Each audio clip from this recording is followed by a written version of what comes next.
You know, in the history of rock and roll, there are some truly tragic stories. But this one is legendary. It's a story about absolutely unbelievable talent, a sound that was ahead of its time, and a marketing decision so bad it's become a cautionary tale. This is the story of Moby Grape. That's a pretty bold claim, right? But honestly, it's one that has stuck for over 50 years. And when you really dig into the facts, it's kinda hard to argue.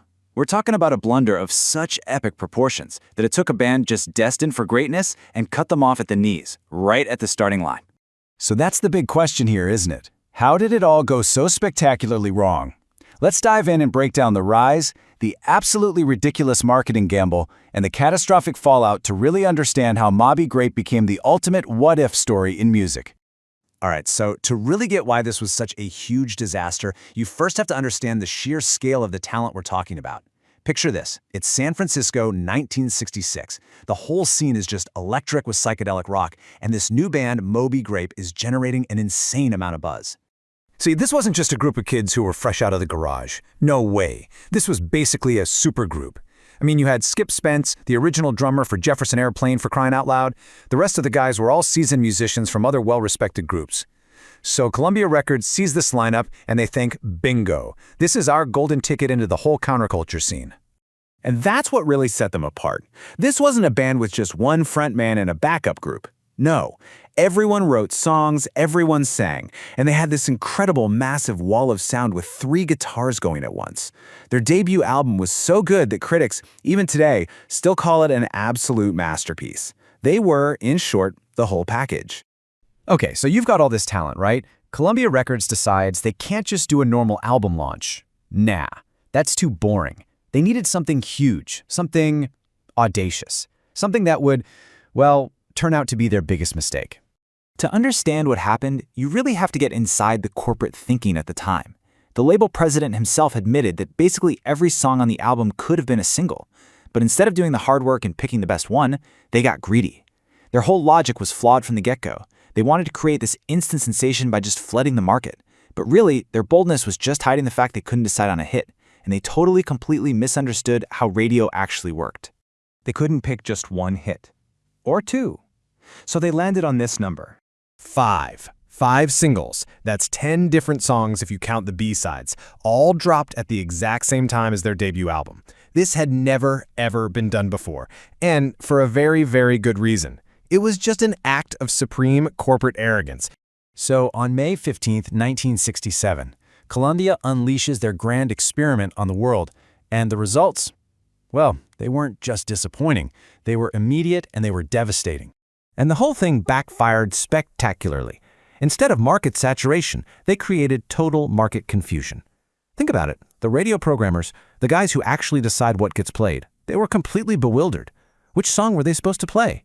Faced with 5 options and 0 direction, a lot of them just threw their hands up and chose to play none of them.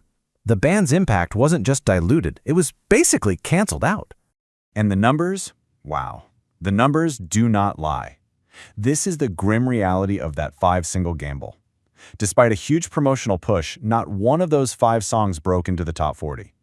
One song, Omaha, just barely scraped the bottom of the Hot 100 at number 88. The others? They vanished without a trace. The goal of a top 40 hit wasn't just missed, it was on another planet. But here's the really tragic part.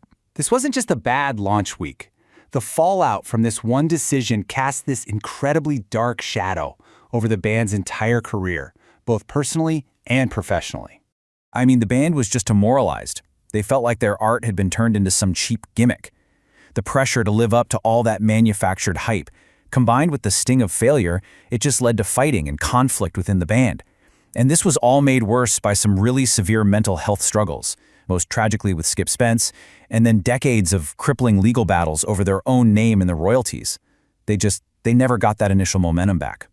And you can see the downward trajectory so clearly. Now, the debut album itself actually did okay, peaking at number 24 on the charts, which just goes to show you the potential was there, but the foundation was just completely cracked.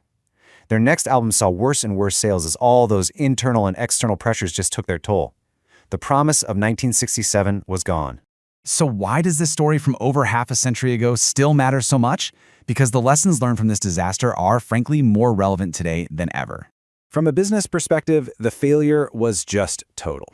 Columbia wanted to create this massive buzz, but the move was seen for what it was: an inauthentic, clumsy gimmick, especially in the 60s when authenticity was everything. They thought they were showing commitment to the band, but they were actually shattering the band's trust. Every single thing they hoped to achieve had an equal and opposite catastrophic consequence. At the end of the day, it all boils down to one single powerful idea: the danger of diluting your focus. By spreading all their effort across 5 different singles, Columbia turned what could have been this massive tidal wave of impact into just a series of tiny, ineffective ripples.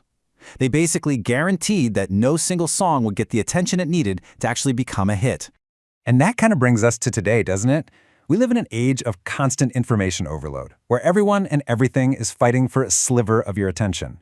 And it really makes you wonder, in a world that's pulling us in a million different directions, is this story from 1967 maybe the most powerful reminder that cutting through all that noise isn't about being the loudest, but about being the most focused? Definitely something to think about.